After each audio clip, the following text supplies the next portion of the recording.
বর্তমান সময়ে সাইবার হামলার প্রধান ও প্রথম টার্গেট হলো ওয়েবসাইট হ্যাক করা অর্থাৎ ওয়েব হ্যাকিং। আর তাই সাইবার সিকিউরিটির কথা বলতে গেলে সবার আগে ওয়েবসাইট সিকিউরিটির কথাই চলে আসে। আজকের ভিডিওতে আমরা মূলত ওয়েব হ্যাকিং ও ওয়েব সিকিউরিটির কিছু বেসিক নিয়ে আলোচনা করব। তো আসুন কথা না বাড়িয়ে মূল ভিডিওটি শুরু করা যাক। তার আগে চ্যানেলে নতুন হলে অবশ্যই সাবস্ক্রাইব করে রাখুন। যেহেতু আমরা ওয়েবসাইট হ্যাকিং নিয়ে কথা বলবো, তাই সবার আগে জানা দরকার ওয়েবসাইট আসলে কি, ওয়েবসাইট কিভাবে তৈরি হয় এবং কিভাবে এটি কাজ করে। এছাড়া ওয়েবসাইটের সাথে সম্পর্কিত আরও কিছু বিষয় জানা দরকার। প্রথমে আসুন জেনে নেই ওয়েবসাইট বলতে কি বোঝায়। উইকিপিডিয়া অনুসারে একটি ওয়েবসাইট হচ্ছে এক বা একাধিক ওয়েব পেজ এবং কিছু কন্টেন্টের একটি সংগ্রহ, যার একটি সাধারণ ডোমেন নেম থাকে এবং অন্তত একটি হোস্টিং বা ওয়েব সার্ভার থেকে এটি প্রকাশিত হয়। প্রতিটি ওয়েবসাইটের এক একটি ইউনিক ওয়েব অ্যাড্রেসও থাকে। গুগল, ফেসবুক, অ্যামাজন এমনই কিছু বিখ্যাত ওয়েবসাইট। তো ওয়েবসাইটের এই সংজ্ঞা থেকে ওয়েবসাইট সংক্রান্ত বেশ কয়েকটি টার্ম আমরা পেয়েছি, যেমন web page, content, domain name, hosting বা ওয়েব সার্ভার এবং ওয়েব অ্যাড্রেস। এখন আসুন আমরা এই প্রতিটি টার্ম সংক্ষেপে সহজ ভাষায় বোঝার চেষ্টা করি। Web page. প্রথমেই জানব ওয়েব পেজ কি। অনেকে ওয়েবসাইট এবং ওয়েব পেজকে একই জিনিস মনে করে। আসলে ওয়েবসাইট হচ্ছে এক বা একাধিক ওয়েব পেজের সমষ্টি। ওয়েবসাইটকে যদি একটি বই হিসেবে কল্পনা করি, তাহলে ওই বইয়ের প্রতিটি পেজ হবে এক একটি ওয়েব পেজ। মূলত ওয়েব পেজ হলো সার্ভার থেকে ব্রাউজারে প্রদর্শিত একটি হাইপার টেক্সট ডকুমেন্ট। কোনো একটি ওয়েবসাইট যেমন শুধুমাত্র একটিমাত্র ওয়েব পেজ দিয়ে তৈরি হতে পারে, আবার একটি ওয়েবসাইটে একাধিক ওয়েব পেজও থাকতে পারে। একই সাইটের ওয়েব পেজগুলো সাধারণত লিঙ্কের মাধ্যমে পরস্পরের সাথে সংযুক্ত থাকে। কন্টেন্ট। ওয়েব পেজে সাইটের অ্যাডমিন কর্তৃক বিভিন্ন ধরনের ডিজিটাল ইনফরমেশন দেওয়া থাকে। এগুলো হতে পারে কোনো text, link, image, graphics, audio, video, animation ইত্যাদি। আর এদেরকেই বলা হয় ওই ওয়েবসাইটের কন্টেন্ট। সাধারণত ভিউয়ারদের জন্য দরকারি তথ্যগুলোই কন্টেন্ট হিসেবে প্রদর্শন করা হয়ে থাকে। Web address. প্রতিটি ওয়েবসাইটের একটি নির্দিষ্ট ঠিকানা থাকে। এটাকে ওয়েব অ্যাড্রেস বা ইউআরএল বলা হয়। ইউআরএল এর ফুল ফর্ম হচ্ছে ইউনিফর্ম রিসোর্স লোকেটর। প্রতিটি ইউআরএল বা ওয়েব অ্যাড্রেস ইউনিক হয়ে থাকে, অর্থাৎ দুটি ভিন্ন ওয়েবসাইটের ওয়েব অ্যাড্রেস কখনোই হুবহু এক হবে না। যেমন ইউটিউবের ওয়েব অ্যাড্রেস হলো www.youtube.com। সাধারণত একটি ইউআরএল এর 4টি অংশ থাকে।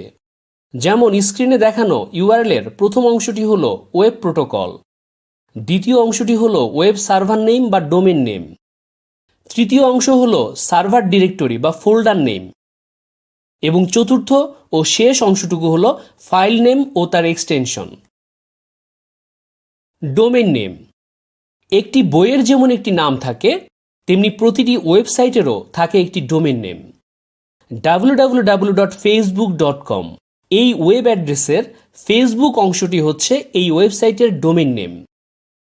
ইন্টারনেটে একটি ওয়েবসাইট খোলার জন্য সর্বপ্রথম একটি নির্দিষ্ট সময়ের জন্য একটি ডোমেন নেম রেজিস্ট্রেশন করতে হয়, আর সর্বনিম্ন 1 বছরের জন্য এই রেজিস্ট্রেশন করা যায়। ইন্টারনেটে যুক্ত প্রতিটি কম্পিউটার বা ডিভাইসের যেমন একটি আইপি অ্যাড্রেস থাকে, একইভাবে প্রতিটি ওয়েবসাইটেরও একটি আইপি অ্যাড্রেস রয়েছে। ডোমেন নেম আসলে এই আইপি অ্যাড্রেসেরই টেক্সট ভার্সন। আর ডোমেন নেমকে সংখ্যায় বা আইপি অ্যাড্রেসে রূপান্তরের কাজটি হয়ে থাকে ডিএনএস সার্ভারের মাধ্যমে। ডিএনএস এর ফুল ফর্ম হচ্ছে ডোমেন নেম সিস্টেম। পৃথিবীর সব ডোমেন নেম একটি বিশেষ ডেটাবেজে সংরক্ষিত থাকে, আর এই সম্পূর্ণ ডোমেন ডেটাবেসটি একটি প্রতিষ্ঠান থেকে নিয়ন্ত্রণ করা হয়। এর নাম হচ্ছে ICANN। ICANN এর ফুল ফর্ম হচ্ছে the internet corporation for assigned names and numbers. ICANN এর কাছে কোনো ডোমেন নেম একবার রেজিস্টার হলে তার মেয়াদ শেষ না হওয়া পর্যন্ত অন্য কেউ আর ওই ডোমেন নেমটি রেজিস্ট্রেশন করতে পারে না। ICANN থেকে অনুমতি নিয়ে বিভিন্ন কোম্পানি ডোমেন লিজ দেওয়ার কাজটি করে থাকে। এবার জানা যাক টিএলডি বা টপ লেভেল ডোমেন সম্পর্কে। সচরাচর আমরা দেখে থাকি মূল ডোমেন নেমের শেষে .com, .org, .net, .gov, .bd ইত্যাদি এক্সটেনশন যোগ করা হয়। এদেরকেই বলা হয় টিএলডি বা টপ লেভেল ডোমেইন। মূল ডোমেনকে ক্লাসিফাইড করার জন্য টিএলডি ব্যবহার করা হয়। এটি দুই ধরনের হয়ে থাকে, একটি হলো জেনেরিক আর অপরটি হলো কান্ট্রি কোড। জেনেরিক টিএলডি থেকে ওয়েবসাইটটি কোন ধরনের প্রতিষ্ঠানের তা জানা যায়, আর কান্ট্রি কোড টিএলডি থেকে ওয়েবসাইটটি কোন লোকেশন বা দেশের তা বোঝা যায়। হোস্টিং বা ওয়েব সার্ভার। ওয়েবসাইট তথা ওয়েব পেজগুলো ডিজাইন করার পর এবার এটাকে ইন্টারনেটে সার্বক্ষণিকভাবে যুক্ত সার্ভারে রাখতে হয়, যাতে যে কেউ যে কোনো সময় এটি ভিজিট করতে পারে। ওয়েব পেজ ও কন্টেন্টগুলো রাখার জন্য জায়গার প্রয়োজন হয়, আর এটাই হচ্ছে হোস্টিং বা ওয়েব সার্ভার। ওয়েবসাইটের কাজের ধরন ও ডেটার পরিমাণের উপর ভিত্তি করে হোস্টিং সার্ভিস নিতে হয়। বর্তমানে কয়েকটি জনপ্রিয় ডোমেন হোস্টিং সার্ভিস কোম্পানি হল হোস্টিঙ্গার, হোস্টগেটর, গোড্যাডি, নেমচিপ, ব্লুহোস্ট ইত্যাদি। এই কোম্পানিগুলো ওয়েবসাইট ওনারদের বিভিন্ন প্যাকেজ ও প্রাইসের ভিত্তিতে space, bandwidth, email, database, subdomain ও সিকিউরিটি সার্ভিস প্রদান করে থাকে। সাধারণত প্রতিটি ওয়েবসাইটের অ্যাডমিন cPanel নামক সফটওয়্যার দিয়ে ওয়েব সার্ভারকে পরিচালনা করে থাকেন, অর্থাৎ কোনো ওয়েবসাইটের cPanel থেকে ওই সাইটটি পরিপূর্ণভাবে নিয়ন্ত্রণ করা যায়। তাই ওয়েব হ্যাকিংয়ে হ্যাকারদের একটি গুরুত্বপূর্ণ টার্গেট হলো এই cPanel। এছাড়া একটি মূল ডোমেনের অধীনে একাধিক সাব ডোমেন থাকতে পারে, যেমন এখানে blog.amadercanvas.com হচ্ছে www.amadercanvas.com এর একটি সাব ডোমেন। হ্যাকাররা মূল ওয়েবসাইটকে অ্যাটাক করার জন্য এসব সাব ডোমেন সম্পর্কে তথ্য সংগ্রহ করে থাকে, আর কোনো সাব ডোমেনের নিরাপত্তা দুর্বলতার সুযোগ নিয়ে তারা মূল সাইটে ঢুকে পড়তে পারে। ওয়েবসাইটের প্রকারভেদ। গঠন বৈচিত্র্যের উপর ভিত্তি করে ওয়েব পেজ বা ওয়েবসাইটকে দুই ভাগে ভাগ করা হয়েছে। এরা হলো স্ট্যাটিক ওয়েবসাইট এবং ডাইনামিক ওয়েবসাইট। স্ট্যাটিক ওয়েবসাইট সাধারণত আগে থেকে তৈরিকৃত কোনো তথ্য প্রদর্শনের জন্য ব্যবহার করা হয়ে থাকে। HTML ও CSS ভাষা ব্যবহার করে এই ধরনের সাইট তৈরি করা হয় এবং এর কোনো ডেটাবেস কানেক্টিভিটি থাকে না।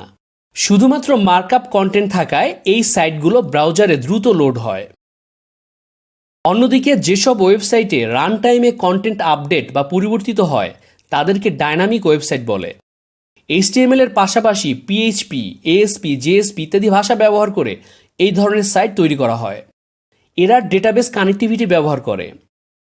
Cricket live score, e-commerce, online exam প্রভৃতি কাজে ডাইনামিক ওয়েবসাইটের ব্যবহার হয়ে থাকে।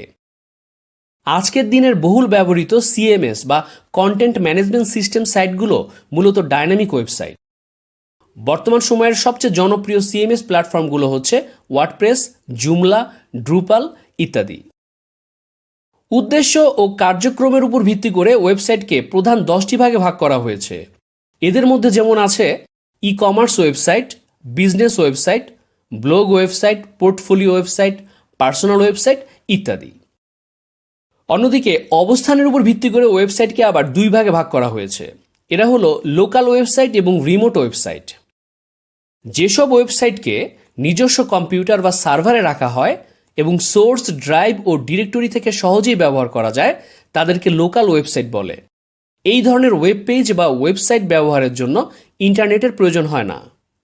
অন্যদিকে দূরবর্তী কোনো কম্পিউটার বা সার্ভারে সংরক্ষিত ওয়েবসাইটকে রিমোট ওয়েবসাইট বলা হয়। এই ধরনের ওয়েবসাইট ব্যবহারের জন্য ইন্টারনেটের প্রয়োজন হয় এবং এইসব ওয়েবসাইটের ইউনিক ওয়েব অ্যাড্রেস বা URL থাকে। ওয়েবসাইট কিভাবে কাজ করে? এবার আসুন দেখা যাক একটি ওয়েবসাইট কিভাবে কাজ করে। প্রথমে ওয়েবসাইটের মালিক বা অ্যাডমিনকে একটি ওয়েবসাইট তৈরি করার জন্য পছন্দমতো একটি ডোমেন নেম সিলেক্ট ও রেজিস্ট্রেশন করতে হবে। এরপর HTML, CSS দিয়ে একটি ওয়েবসাইট ডিজাইন করতে হবে। প্রয়োজনে জাভাস্ক্রিপ্ট, PHP প্রভৃতি দিয়ে ওয়েবসাইটটিকে আরও প্রাণবন্ত করে তোলা যায়। এবার কোনো হোস্টিং সার্ভিস প্রোভাইডারের মাধ্যমে সাইটটিকে লোকাল সার্ভার থেকে রিমোট সার্ভারে রাখতে হবে। হোস্টিং নেওয়ার অর্থ হচ্ছে ওয়েবসাইটটি এখন সার্বক্ষণিক ইন্টারনেট যুক্ত একটি রিমোট সার্ভারে অবস্থান করছে। এখন ধরুন একজন ইউজার বা ভিজিটর ওই সাইটটি ভিজিট করতে চাচ্ছেন, এজন্য তার ইন্টারনেট যুক্ত একটি ডিভাইস প্রয়োজন হবে। আর ওই ডিভাইসে ফায়ারফক্স, ক্রোম বা সাফারির মতো কোনো একটি ওয়েব ব্রাউজার ইনস্টল করা থাকতে হবে। এবার ওই ব্রাউজারে কাঙ্ক্ষিত ওয়েবসাইটের ওয়েব অ্যাড্রেস টাইপ করলেই ব্রাউজার থেকে প্রথমে ডিএনএস সার্ভারে একটি রিকোয়েস্ট যাবে। ডিএনএস সার্ভার এই হিউম্যান রিডেবল ওয়েব অ্যাড্রেসকে মেশিন রিডেবল আইপি অ্যাড্রেসে ট্রান্সলেট করে এবং এই আইপির ওয়েবসাইটটি যে হোস্ট বা মেইন সার্ভারে অবস্থান করছে তার কাছে রিকোয়েস্ট পাঠাবে। আর তখন প্রোটোকলের ভিত্তিতে মেইন সার্ভার থেকে কাঙ্ক্ষিত ওয়েবসাইটটি ব্রাউজারে লোড হয়ে প্রদর্শিত হবে। ইউজার কম্পিউটারকে ক্লায়েন্ট নামেও ডাকা হয়। আর যেহেতু এখানে ক্লায়েন্ট এবং সার্ভারের মধ্যে ইন্টারাকশন ঘটে, তাই এটিকে ক্লায়েন্ট সার্ভার সিস্টেম বলা হয়। আর এভাবেই মূলত একটি ওয়েবসাইট কাজ করে থাকে। তো আজকের ভিডিওতে আমরা ওয়েবসাইটের সংজ্ঞা, ওয়েবসাইটের ধরন, এই সংক্রান্ত কিছু বেসিক টার্ম এবং ওয়েবসাইট কিভাবে কাজ করে সে সম্পর্কে জেনেছি। আগামী পর্বে ইনশাল্লাহ আমরা ওয়েব হ্যাকিং ও ওয়েব সিকিউরিটির মূল আলোচনায় প্রবেশ করব। তাই এই সিরিজের দ্বিতীয় পর্বটি দেখার আমন্ত্রণ জানাচ্ছি। আর হ্যাঁ, আজকের পর্বটি ভালো লাগলে অবশ্যই একটি লাইক দিয়ে যাবেন। আজকের মতো বিদায় নিচ্ছি, ধন্যবাদ।